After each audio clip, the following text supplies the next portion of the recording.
We're at Legacy Effects. We're here in the process of building Terminators. And once again, for me, this is a really neat thing because my first big movie, the first movie that I count, was the first Terminator. I've worked on all of them, and so it's quite an honor to be involved again with this. So what's pretty neat is to see the evolution of the technology that has gone into particularly creating these endoskeletons. And the rapid prototyping process and sculpting, digitally in the computer has given us a sense of symmetry and machine preciseness that is so different than how it was originally done when it was all sculpted by hand in clay, then molded, then all the pieces taken out, painstakingly hand sanded and redone. And you look back at it fondly because it was such an iconic character. But the precision and the cleanness and how we've created these things now is really remarkable.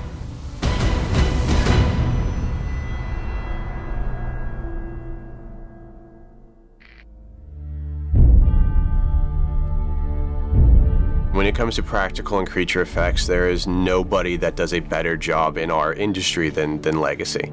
And the amount of love, respect, and brilliance that they brought to the project has been all of their work.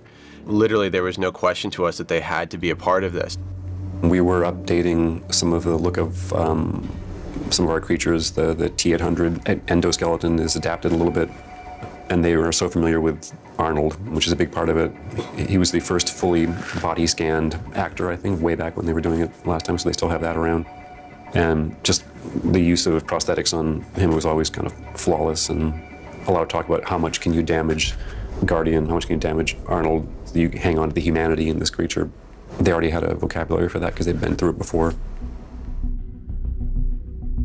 This is the model that we received from client before any process. It's pretty elaborately modeled as is, but there's still a lot of stuff that is required to finish it to make it a viable, tangible object. This is the chest of the T-800, and it's basically broken down into logical parts for assembly. All the different colors represent the different parts that we have grown and how we've actually broken it apart for the process of building.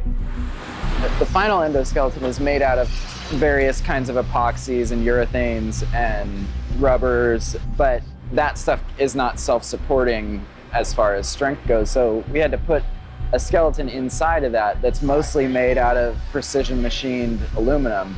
This would be the spine, the neck. This is where the skull of the endoskeleton goes. And this is one of his arms. We don't know whether they're gonna ever be used as puppets or not, but we like to set them up so that they could potentially be puppets, so all of these individual joints can lock off like a traditional rod puppet so that it could be performed on set if it needed to be. So this is a special build for a stunt mask, but we did the full endoskeleton same way. Most of it was 3D printed in-house. I have up on the monitor right now the skeleton. It was real nice and satisfying actually being able to print something like this. We're standing in the model shop. We do all the finish work on the rapid prototype parts that come off the beds. We do all the finishing of the parts as far as sanding the parts, sanding all the lines off the parts, prepping them for the molding process. And then once all these castings are done, they come back into here and the guys start doing the final assembly. And that's what Toy is doing here. He's taking the skull to the T-800 and he's cleaned it all up and he's putting all the final little details back in, including the eyes and all the parts that are needed to create this final piece. Nick is doing final assembly here on the arm. I would say there was approximately 50 pieces to this arm. So you can see here the fingers are articulated, positionable, and yet they're quite flexible, you can see here, even though they look metallic. And the wrist is also articulated, move from side to side. What's kind of neat about this one is that, all the other endos, from part 1, 2, and 3, all those were all chrome plated, and this one is just a paint treatment, which I thought was pretty neat.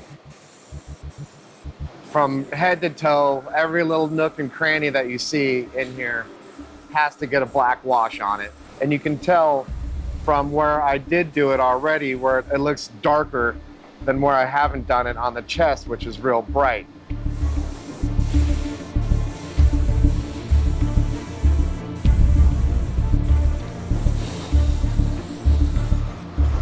And then wipe it off and just let the black settle into the lines. And that just pulls out, you know, all the detail. You get to see all the cool lines and all the nice shapes and forms a lot better when you have a black line defining everything for you.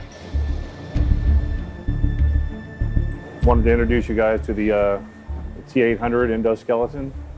This is one of 3 endos that we're going to have on the show. This being the hero. This one will be mostly for lighting for these actual CG walking characters, but every now and then I'm sure we'll get a shot off where, you know, we have an insert piece or something of that nature. So that's why we wanted to try to make them as articulated as possible. So if we had to, we could literally have them go in, you know, do an insert shot of an arm coming in or something. We have nice bearings so we can have easy movement in the waist, and the head has a ball and socket joint so we can get all kind of movement out of this. This one's mostly epoxy and some urethane parts. Our stunt one over here, which the guys are hard at work on, has to be a little more pliable. This one's foam. It's a 280 foam. It still has the aluminum armature, so we still get the same articulation out of all the joints. It just doesn't have the rigidity of the Hero one. So if it falls out of the truck, which it's going to do in the film, it's not going to shatter. And door! Basically what we're doing is the rest of the crew here is catching this one up to the same level as this. So when they're done, you won't be able to tell them apart.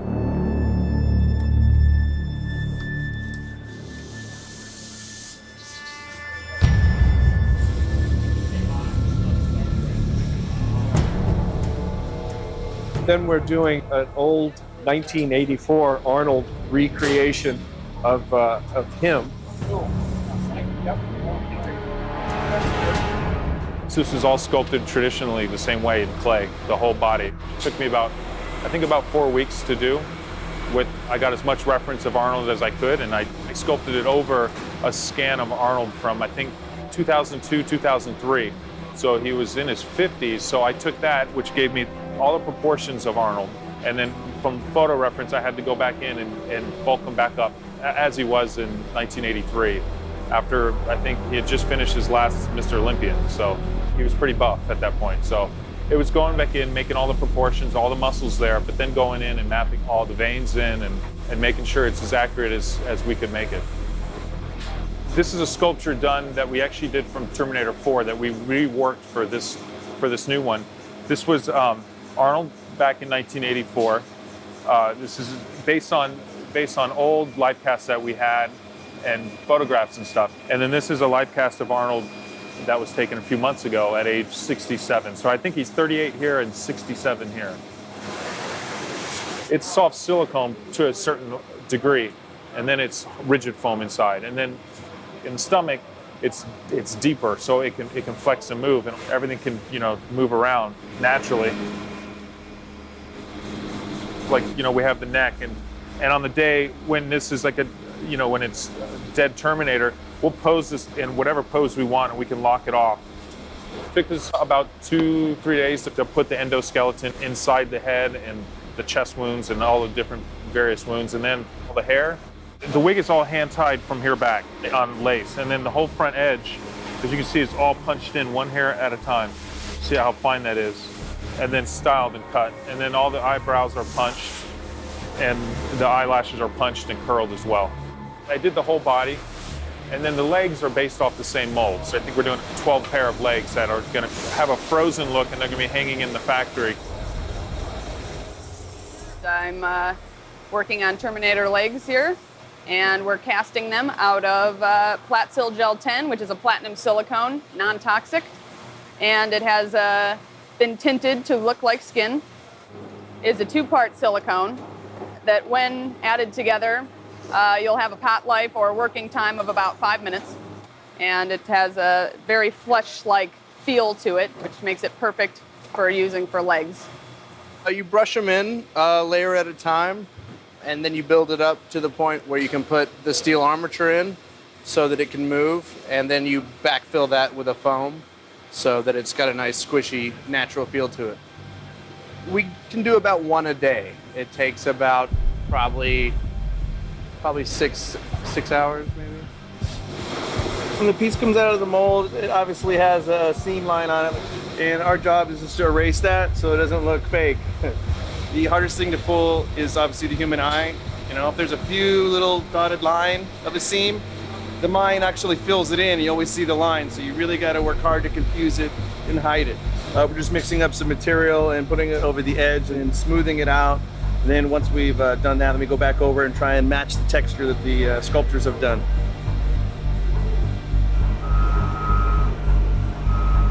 So what's going on right now is we need to make a stunt mask that looks like Arnold. So we scanned Arnold some time ago, we've cleaned up that scan, and now we've prepped the geometry to be 3D printed.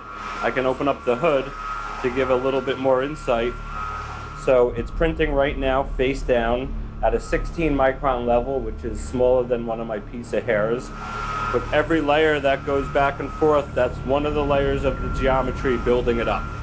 And as it goes on, those lights cure it to bring it to a hard state.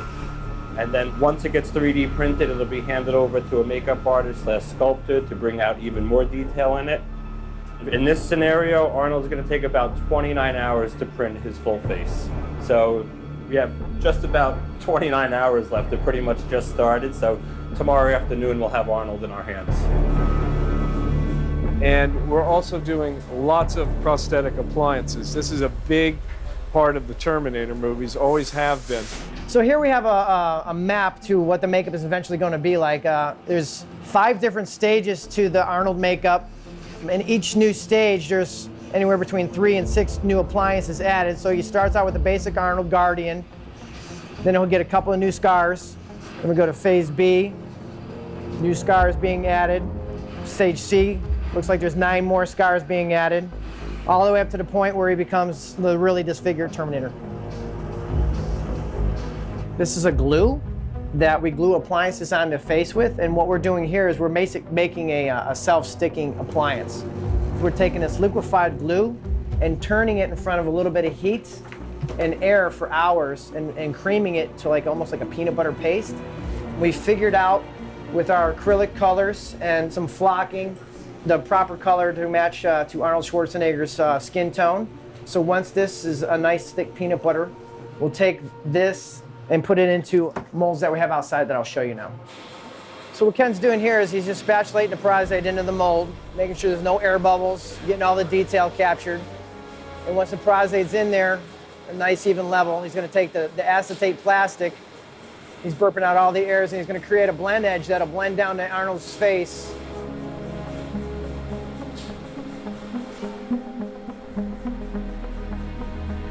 Now the next step is this is going to have to go in the freezer for about an hour and chill. As you can see here, we have dozens of pieces that are in the works. This one's ready to come out. So once these are frozen nice and solid, we carefully peel the mold off.